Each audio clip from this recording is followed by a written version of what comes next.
Welcome to the Living Word Podcast. I am your host, Genevieve, and these episodes serve as a reminder to how essential your fullest expression is on this planet during one of the most transformative times in our history. Together, we are going to explore truth through vulnerable conversations about life's deeper meaning, exploring holistic wellness, mindset, spirituality, entrepreneurship, love, and everything in between. Let's dive in, shall we? Welcome back to the Living Word. I don't know about you, but I've been having so much fun with these conversations. And this is one that I have been excited to do for a long time because, as a lot of you know, I've been in the world of holistic wellness and beauty for over 12 years. And my dad was a pioneer in the industry. And so what I see now with people like you, Dr. Rachel, is that you've taken this industry to a whole new level of accessibility for people to not just utilize, but understand. And so for those of you who are joining us today, I have a beautiful friend who has blessed my life in so many ways, Dr. Rachel. And she is someone who inspires me by her conviction to really make a difference on this planet as a business owner, as a mother, as a wife, as a friend. I have watched her walk her own talk in every aspect of her life, your life. And so thank you for that. Thank you. It's so special. And you're someone that has been really like debunking the world of holistic wellness for a long time. And I really respect that about you. And we are currently sitting in your clinic. Yay. This is Wellhouse. Mm-hmm. You have owned this clinic for 6 years. Mm-hmm. You are the owner and CEO. And I've never heard this story of how you got into this realm of work. So I would love for you to introduce yourself and just start sharing, like, how did you end up here? Perfect. Well, I think the fun thing about how you said, like, debunking just like health and wellness and all those different aspects of just like what we're still trying to navigate this lifetime we have. I started in life being like, I wanted to do something to help people. And I thought I was going to be a medical doctor. That was what I was passionate about doing, was going into medical field. And then I was fortunate enough to be a 3-sport athlete in college. So ran all seasons, cross country, track.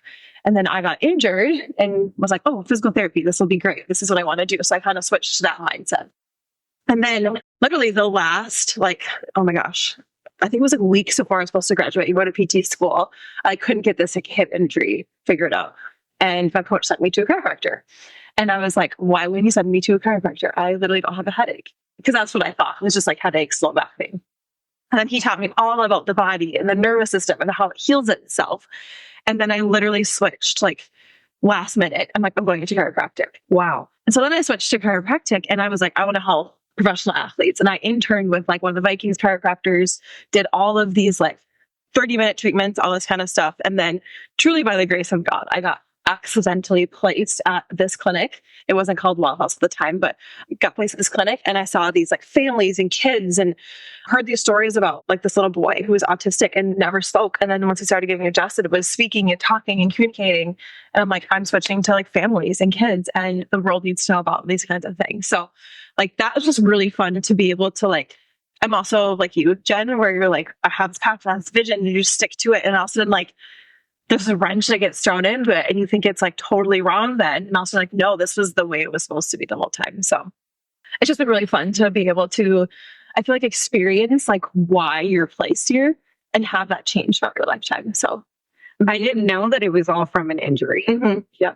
And one of the things that I've witnessed personally coming in here is the energy of the space, but also the culture of the team. Mm-hmm. And it's interesting because right now, I'm staring at one of the pictures in here, and it says there is a vast difference between treating the effects and adjusting the cause.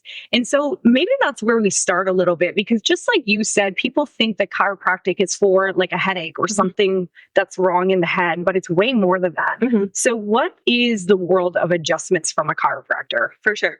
And I think that's like the one thing too. And honestly, as chiropractors, we're really bad about this. That's kind of sad. Like, you can do different stuff in chiropractic and that's just fine, right? Or anything in life. Like, if you want to focus on sports injuries and spend 20 minutes with people, wonderful, right? The kind of chiropractic that we focus on in our clinic is like diving into the nervous system. And that's extremely extremely important to like educating my patients on that, right? And so when people come to our clinic, they already understand that to some being like, we're not just gonna like crack you a couple times and like send you off and come back when your pain's back, right? My goal is like, okay, there's something wrong with your nervous system. There's something that's miscommunicating. Because Jen, you have obviously your brain that sits up here, right? In your head. But what happens is that every single second, your brain, your body is communicating 1 trillion times. 1 trillion times your brain and your body are connecting back and forth all day, right? So you can't tell me your body doesn't know how to heal and what to do, right? Not even for a second. I mean, I love to use the analogy too of like when you cut your finger, do you just stare at it and tell like what blood to release into clot and things like that? No, thank God we don't. Like that just happens. And so that's what my job as a chiropractor is to find where is that miscommunication not being connected, right? Where is our body not being allowing to adapt, heal, and like have that capabilities that it knows what to do. Wow. Right? And so when we adjust our patients, like we're super specific in how we adjust their nervous system. We don't just like throw on the table and like crack everything. It feels good, but it's not getting down to that root of that miscommunication throughout your body. So when you say that the body communicates, you mentioned something at the beginning when people come in for pain. Mm-hmm. So do you believe that chiropractic is actually a preventative measure and not meant to only be when there is an issue or problem that we're aware of? Yeah. And, you know, in a perfect world, I'd have this like wellness clinic where everyone walks in on their paperwork, they check wellness, they want to be adjusted forever in their lifetime, right? But that's not how human nature works. So I'd say 80% of the time when someone walks into our clinic, they're like, I have this problem, whether it's a headache, low back pain, digestive issues, you know, anxiety, sleep, that type of thing. That's all controlled by our nervous system. And like, I just need help figuring this out. And they don't even know what that means. They just kind of heard their friend that got better with maybe adjustments. They don't understand it's a nervous system thing, stuff like that. And then my job as a chiropractor is like, I love when people say like, oh, once you go to get adjusted, you have to go for the rest of your life. Well, thank God you do. And thank God you know that, right? You don't just eat healthy one day and you're like, I'm set for the next 50 years. Your nervous system's controlling all of that. So it's one of those things you do need to maintain and keep that well-being going, whether it's weekly, every week, that type of thing. And that's something that is different about your clinic is that you have like longevity of not just patients, but families. Because you told me like the rate or how many times people come and that was really special. Would you be open to sharing that? Yeah. So the average like patient that like visits a chiropractor is about 11 visits. In our clinic, we're close to like 150, like 175. That's how many adjustments they stay throughout our clinic. And the beautiful thing is like we've been at our location for 19 years. I've been here for 11 years and like literally 25% of the patients have been longer than I have. Wow. I know. It's so fun because then I just constantly get to keep re-educating and keep, trailing through that. Kids that were babies are now in middle school and graduating and their parents understand like how important it is to help raise a healthy child. So as adults, we're not fixing some of those things that we didn't really understand. And understand is probably a big word. I think 90% of us as parents are doing the best we can with the tools that we know. It's just we don't know a lot of things either. It's interesting. And I think that just shows the ability you have to educate people. And I'll use my own adjustment last time I was here as an example. And I came in and, I had been feeling this kind of like interesting sensation in my neck, but I've been on the road a lot. I thought it was just travel related and muscular, getting a lot of massages. And when you were going over my back, you asked me like, oh, how have you been sleeping? And all you did was like touch 3 spots on my back. And I was like, oh, I actually have some issues sleeping. And you're like, okay, do you have issues like falling asleep or is it staying asleep? And when I said falling asleep, you went right to that spot that I had been feeling in my neck. And then you had explained, I don't remember exactly what you said, but you explained a spot, how it relates to my nervous system. So could you talk a little bit about like, what is the nervous system? Let's go back to the basics. What is the nervous system and how are you able to recognize what is maybe interrupted in the miscommunication of the body just by looking at the spine? That's such a great question because I think that is very confusing. And that when I first heard of the chiropractor, I was like, I don't have a headache. Right. And that's really like, so when it comes to your nervous system, kind of back to your question. So like I mentioned, like your brain is obviously like the control system of your body. I think we're pretty aware of that, right? When you're dead, it's not because your heart stops, because your brain stops. Your brain tells your heart what to do. And that's not a big thing. Like we think of all these different organs and stuff like that, but your brain is telling your heart, your liver, your kidney, everything in your body, how to communicate and what to do. Then also when it comes to your nervous system, you have a couple different like categories or jobs that it does. So you have 10% of your nerves. And first of all, you have a billion nerves in your body. A billion nerves. That's wild. 10% of them are only for like perceiving pain. So like the headache, low back pain, tight muscles, things like that. Really? 90% of it, Jen, is for function. So think of it like hormones, liver, kidneys, eyes, cells, tissue, 90%. And when I say it like that, yeah. And when I say it like that, you're like, well, of course, I hope it's 90% that, right? And so when we adjust you, when I'm adjusting you, yes, I obviously want you to feel good and pain and things like that. But also if we can help with the sleep, the digestion, the energy, like those different categories of your body and your nervous system, that's my job, is to help your body, your nervous system function at that 100%. Because pain is just a really small factor of it. If that area of your nerves where they're communicating out of your spine, so you talked about like spine, 99% of the time your nerves get compromised in your spine because it has to go through this tiny little hole. And people also think your nerves are like stretchy, like bungee cords, but there's actually 0 tensile strength in your nerves. So you put a tiny bit of pressure on it and it loses that ability to recognize, adapt, and heal. Wow. Mm-hmm. Now, we hear a lot because I believe fully that one of the biggest issues we have as a collective is our nervous system is completely out of whack. We are constantly bombarded by all of the visuals and the media and the stress and the pressure, and that's just one area of it. So there are 2 areas that we really focus on in the nervous system, correct? There's a sympathetic and parasympathetic. Yes. So what are the difference of the 2, and how can we, maybe for those of you who are like, wait, is what's going on with my nervous system? Yeah. Like, what are some of the, like, I guess warning signs would be a good way to say it. Yeah. And I think maybe you can agree with this too. Like, would you say like recently, I feel like, can see things differently because I see these trigger words, but nervous system, like sympathetic, has become like these really popular words lately, right? Very trendy. Yes, very trendy. And that's the word I was looking for. And I'm kind of like, well, us as chiropractors, we've been doing this our whole entire careers, like, right? This isn't a trend. This is like what's happening. This is real life. This is real life, right? And Jen said these words, sympathetic and parasympathetic. So think of your sympathetic as your fight or flight. It's your gas pedal in life. It's a great tool to have. And it's very important if you're stressed out, if you like need to activate that, wonderful, right? But then you should jump into your parasympathetic like that. Calm down. It's okay. Things are going to be fine. We're not running from bears anymore. We're not climbing trees to survive. We should be able to adapt back and forth like that. And your nervous system controls that. Our adjustments that we do, we focus on some of those areas too. You should be about, I think it's 92 to 95% parasympathetic in your day. And that small percent should be sympathetic. And that's not what we're seeing. No, not at all. And that's why, so in our practice here, we see 45% pediatrics, meaning 18 and younger kids. And sometimes all we do is just adjust parasympathetics now, parasympathetics, because these kids are just so stimulated with a sympathetic response. And sympathetic can be thoughts, traumas, and toxins. All those things activate your sympathetic nervous system or deactivate your parasympathetic, however you want to look at it.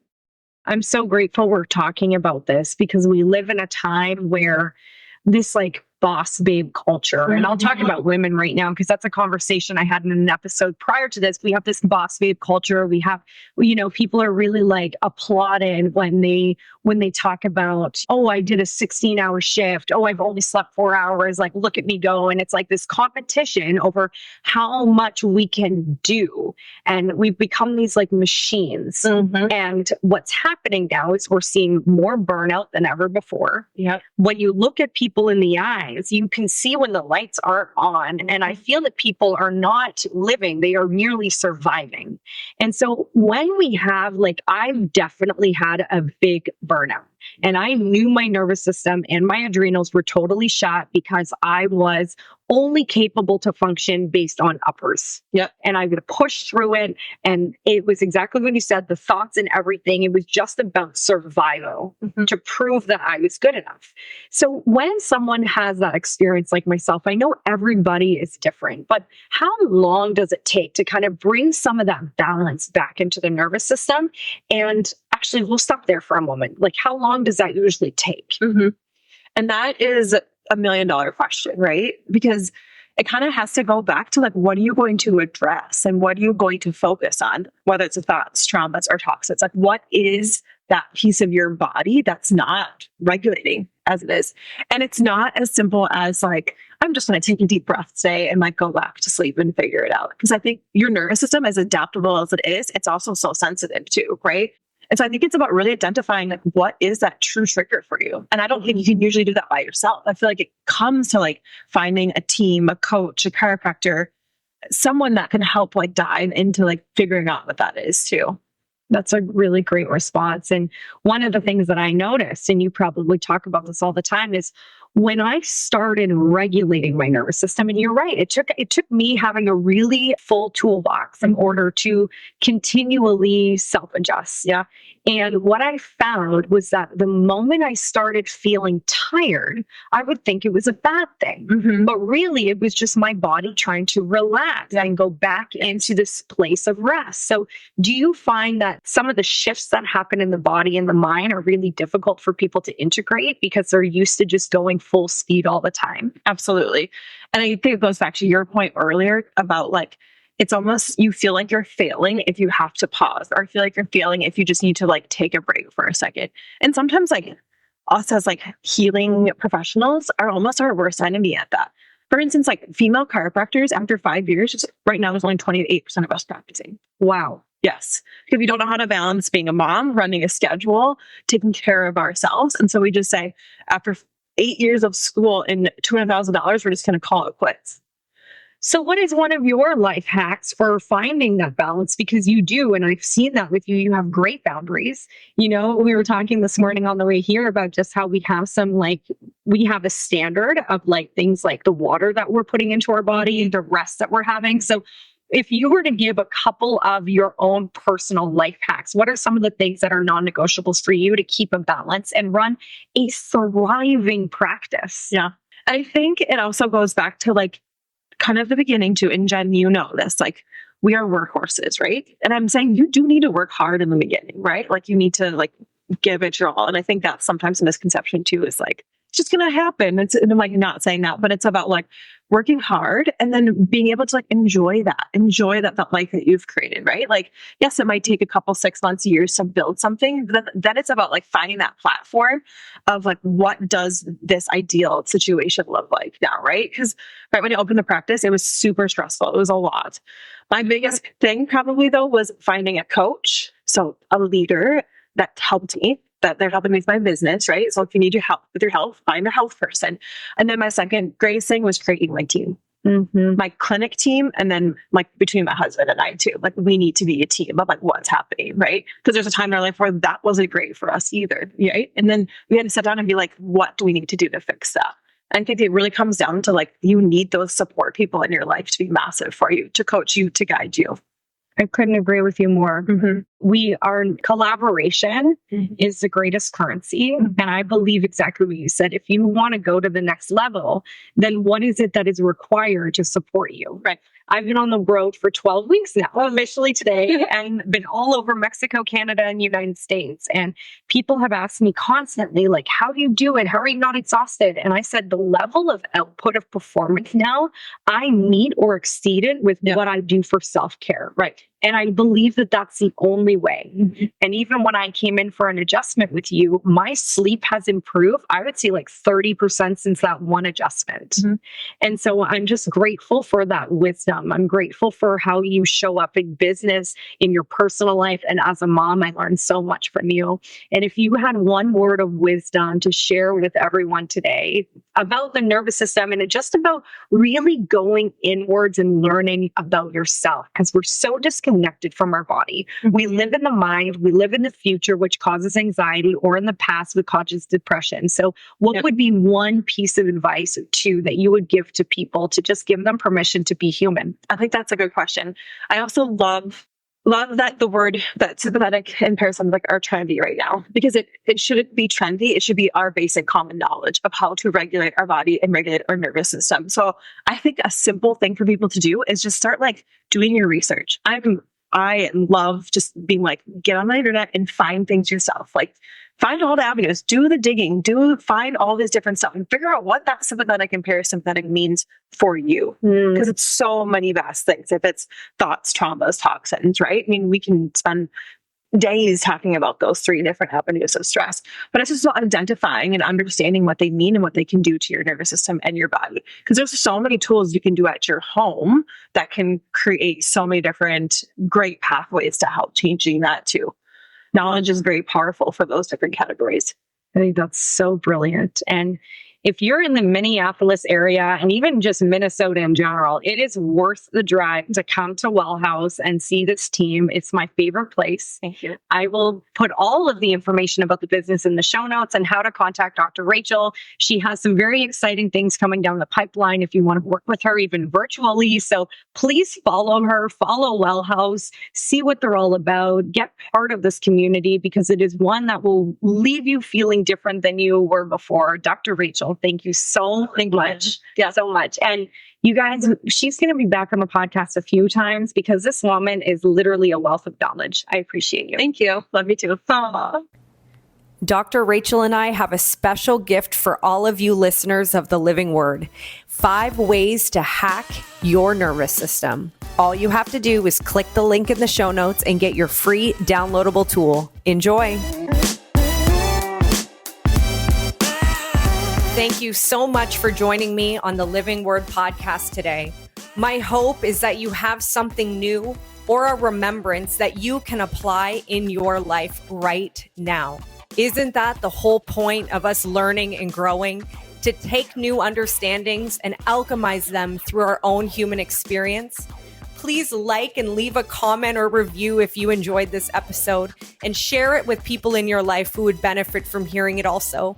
And make sure you subscribe to the Living Word podcast on your favorite platform and be the first to know about upcoming episodes.